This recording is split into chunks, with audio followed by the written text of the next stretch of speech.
influence on, I mean, are you getting calls from people who say, what's this place really like? We think we'd like to check it out.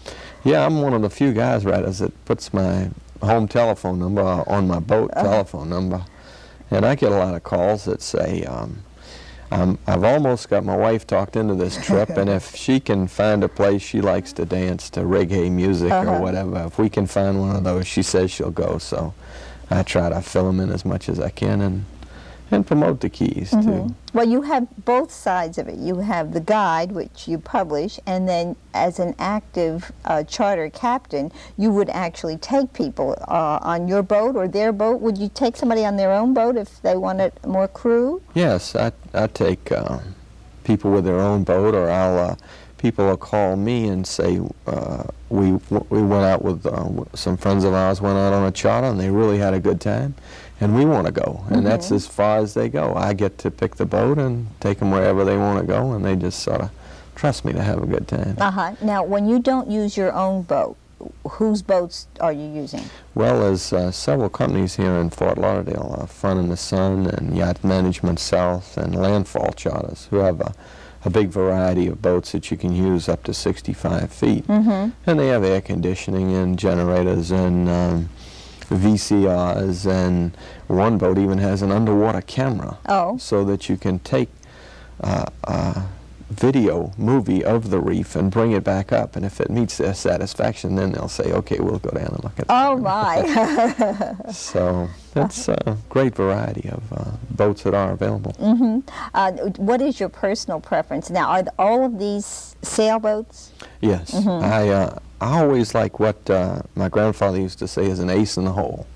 When you break down on a powerboat, if you don't have any oars and it's too big to row, you're stuck. So with a sailboat, at least you have an ace in the hole. You can pull the sails up and wait for a little wind, and it makes you feel more independent. But, some of the larger boats have a draft that's a little too deep for the Keys, so I try to limit it to about 45 feet is the maximum for going in the Keys. And about how many people do you think are comfortable on a boat that size on a cruise? Well, it depends. I've had several people that have wanted to buy a boat for themselves, so they'll charter, and I'll only have one couple. And if it's a vacation for the lady too, they'll employ a cook who helps me sail a boat and also cooks. And usually the ladies will get a lot of tips if they get a real good experienced cook on board.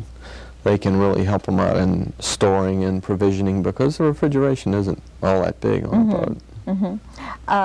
Is that a real vacation for women to have a cook on board? Is that yes. A big plus? Oh, a big plus for serving drinks in the sunset, and we'll say washing up too. You know, it's a lot of times you have to. If you go to the dry tortugas, you have to conserve water. So you'll get a big bucket of water if the boat doesn't have a saltwater pump on it, and wash the dishes in salt water and rinse them in fresh water. I see. And when you take a lady who's been doing that all year long and it's supposed to be her vacation and has to do that too, well.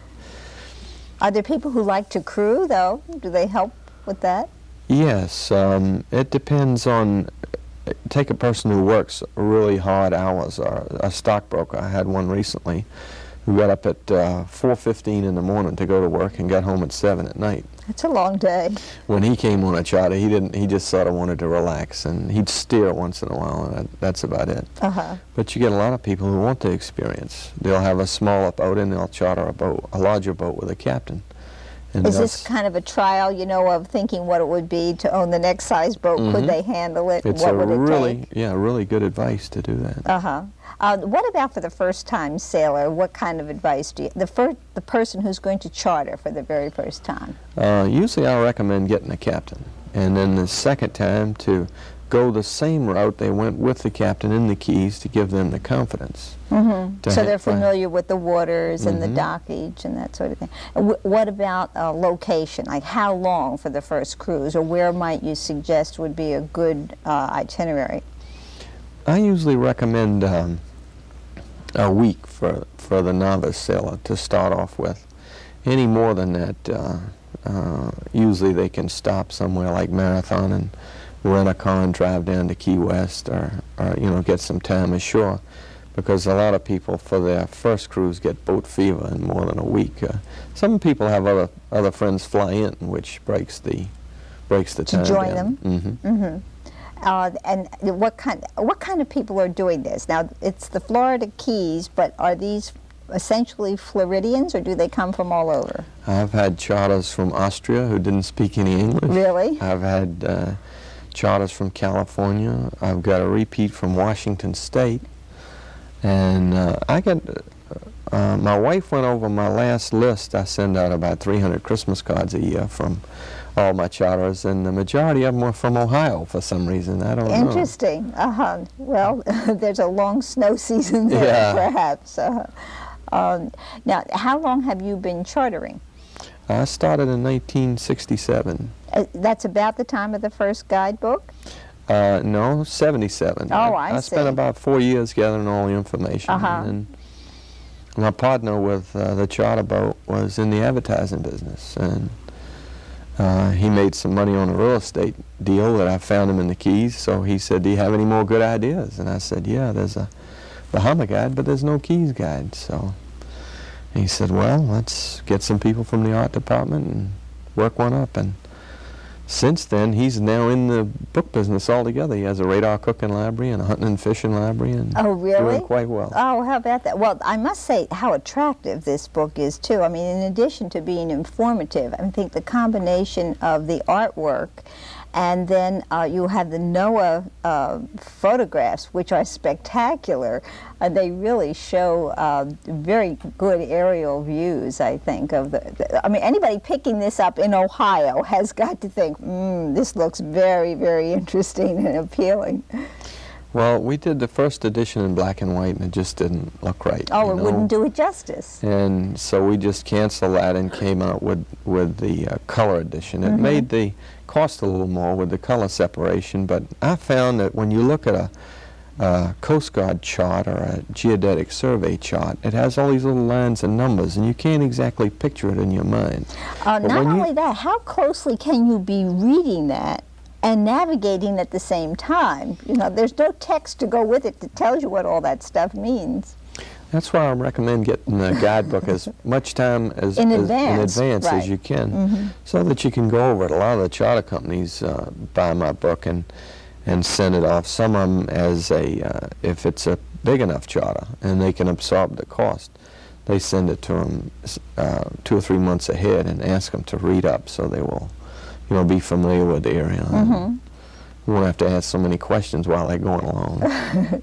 Oh, but then they would have a good idea of where they might want to stop, because you do make the point that going through the Keys there are a number of marinas and dockage areas and whatnot that are very attractive to visit on shore, as well as, spending all your time out on the water. Yeah, Gene, they have Ocean World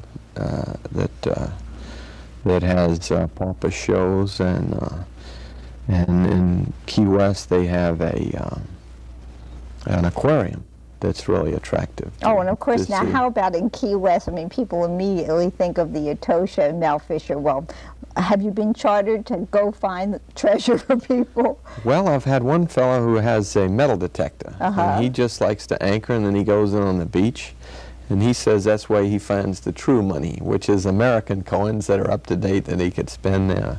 And has it been worthwhile for him? He spent about a half an hour on the beach at Long Key and came back with $85 and change, which is not bad. For half an hour, right? Especially vacation activity, and think of all the fun. I mean, I bet he enjoyed earning that money. Yes. He said his metal detector cost about $3,000, and he said he paid for it in the first year. So. Oh, I had no idea they were so expensive. Well, now, he has one that tells you how deep the object is and usually what type of metal it is. Really? You mean it would distinguish, say, if there were gold, it would distinguish precious metals? I know he can distinguish nickel and copper and I think lead. I'm not sure. How about that? But he really had, as a set of headphones that go with it, and he really looks kind of like a zombie going down the beach, but he really enjoyed